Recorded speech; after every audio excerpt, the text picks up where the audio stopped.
Babe, I love you. I gotta get some work done. All right, bye. Oh my God! Oh no! You guys. Oh, look who it is! The good family man! The asshole that'll cry at the drop of a hat. Hey, why don't you go dress up like Aquaman, you fruit, you cosplaying nerd? Now, Arthur, Yes, hold on. this guy's A lot of He's gentlemen. stealing money. Now, hold on. A lot of gentlemen enjoy cosplay and also enjoy Dungeons and Dragons, Arthur. It's a very fine pursuit. Nerds. Now, however, Brandon, You're a grown-up. We are grown men in a grown man's business. Perhaps you should think about putting aside these childish ventures. God. I feel You're a like whip. now. Nobody likes you. Whoa. You guys making fun of Brandon Cutler? Well, That's actually, not cool, man. How you gonna do that without me, baby? Look at you, you stupid, scrawny, bald geek. You won't amount to anything in your entire life. How about you go cry up a river and go down it, you loser? Wow. You know what? F all you Whoa. guys. I'm out of there. Yeah, you gonna cry? You gonna You cry? gonna cry, pal? Huh? You little bitch. Arthur, Hey, I know we don't really get along with the lady. This roster's full of assholes, but I hate to you're cut you not guys bad. off. I really do. I literally hate every single person in this company, but I gotta tell you something. I think I like you two. You guys want to head over to Applebee's, make fun of poor people? Yeah, let's go bury the boys. Right, let's Mr. do it, Friedman, baby. that would be my Let's pleasure. do it. All right. The first round's on me.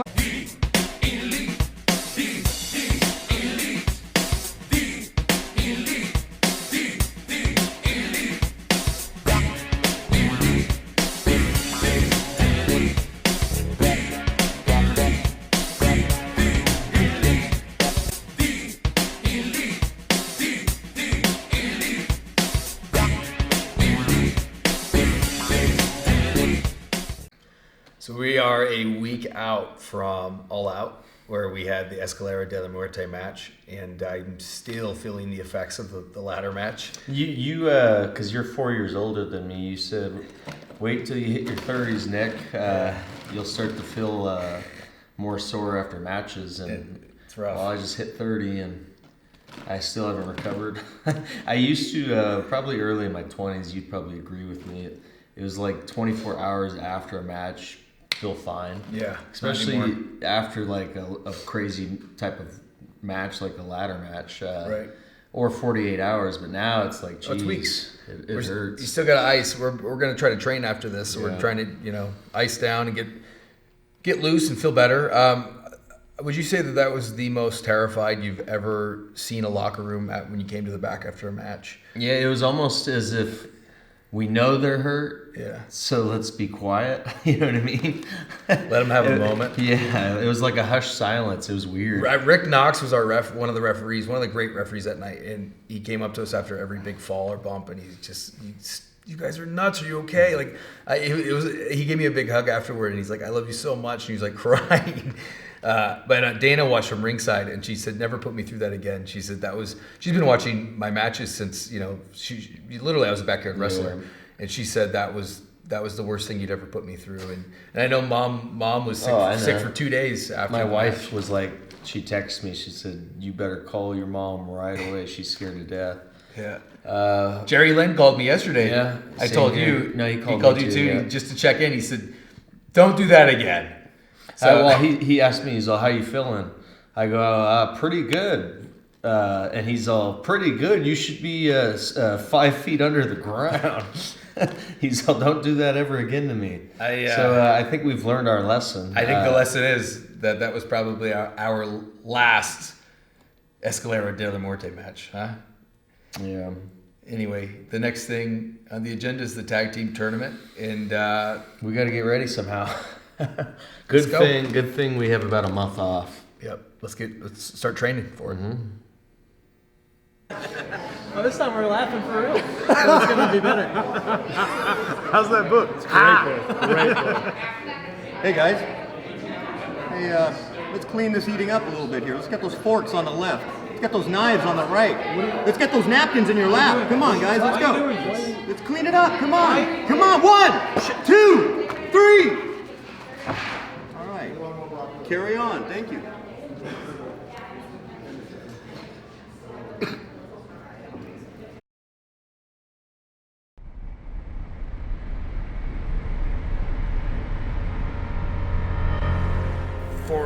least the last decade, if you think about tag team wrestling, you think about the Young Bucks.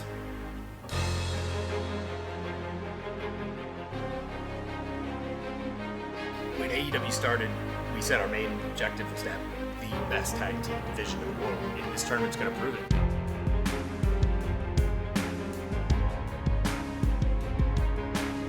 Everybody's pretty much saying that we're the favorites to win. So, does that put a lot of pressure on us?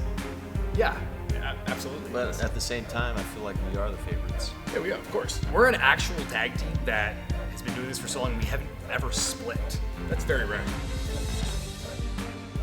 We are in this business to be a team. The debate has always been, who's the second best tag team in the world? Because for the last decade, it's always been us. It's always been the Young Bucks. Legitimate brothers, highly skilled, highly motivated. The Young Bucks have that advantage. This isn't just some random tournament. This is a tournament to crown the very first AEW tag team champions. This is a big deal. So. And you know what? We've collected a lot of championships around the world. Every company that we've been to, we've been dominant in the tag team division. So we're looking to do the same here at All Elite Wrestling. But you know, it's not even just about the titles. It's about winning. We love the catalog, though. I mean, I love going to my own Wikipedia and editing and hell, I want another set of titles. I'll admit it. I don't care. You know what I mean? But more than that, in my opinion, it's that pride. The Young Bucks certainly on a roll here in AEW. The tag team tournament officially begins. We're in the first round against a young, hungry, athletic tag team. A tag team that actually reminds us of ourselves from about a decade ago. Private Party.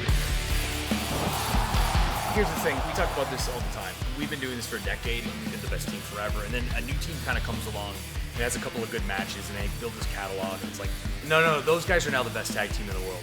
And Nick and I are like, well, what are we, chopped liver? Like, we've been doing this longer than they have, at a higher level than they have. It's almost like this weird competitive rivalry that I like it in a weird way because it makes me feel sick, like literally physically sick. My stomach hurts when I think about it. Like, oh God, those guys are more popular than us now. Their shirts sell more than us. They have more gifts circulating online than us now. Like, it actually angers me. I don't know, is that a weird thing? No, is that real? It's crazy. We've kept tag team wrestling relevant this last decade. Finally, everyone in the world's gonna know it.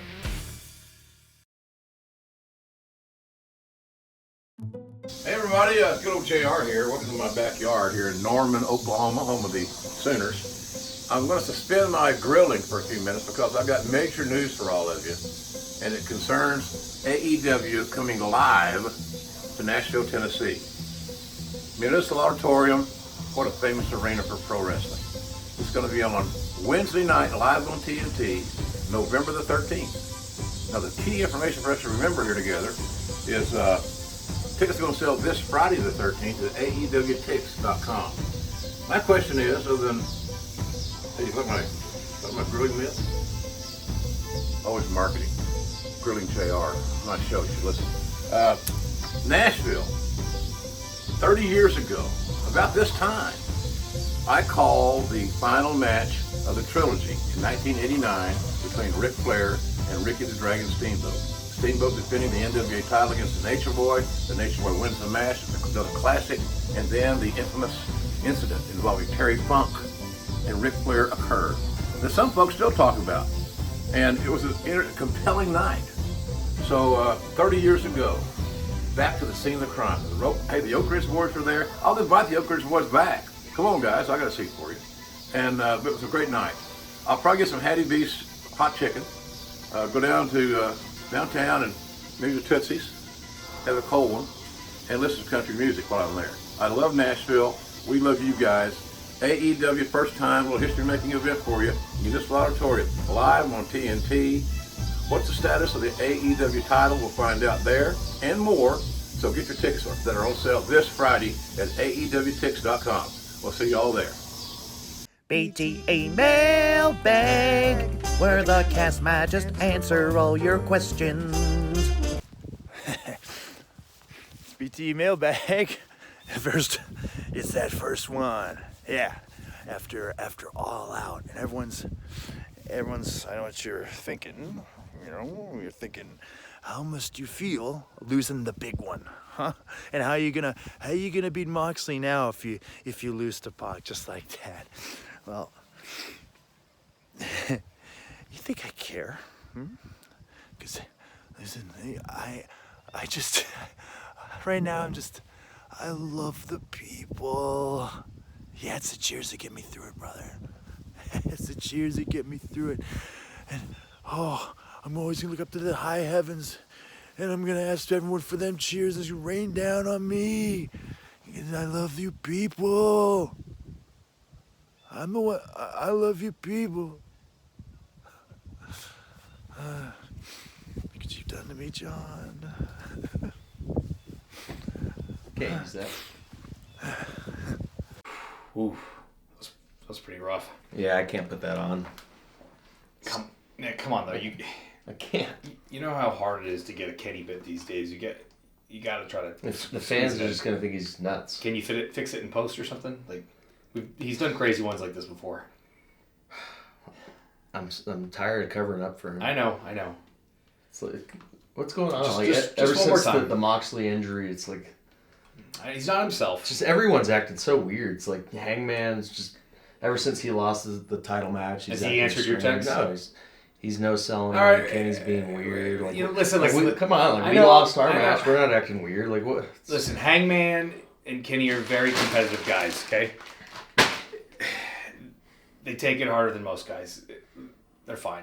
We'll be fine. It's gonna be all right. Well, let's go to the next question. All right, let's go. Luchasaurus here, and I'm answering this week's BT mailbag question.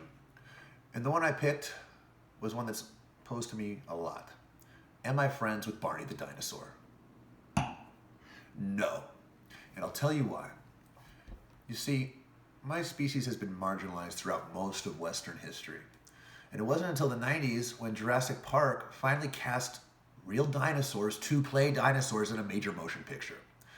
But at the same time, over on TV, you have this man dressing in a dinosaur costume, playing dinosaur, educating our children. It's disgusting. Now, 30 years later, I'm coming to TNT, and I finally have a chance, a platform, to show the world what my species is all about. We're more than just bones on display in a museum. We're more than big, scary creatures that go rawr. We have thoughts, we have feelings, we have emotions, we have subjectivity, and we can coexist with anyone. It's time to end these stereotypes and generalizations created by characters like Barney. Hey, did you like that video? Click the screen for more. And where do you think you're going? Before you check out our official merchandise page found at prowrestlingtees.com/youngbucks. And to support the entire cast, you can visit prowrestlingtees.com/AEW. And thanks so much for being the elite. The elite. The elite. What, Nick, you're not going to sing it all with me this time?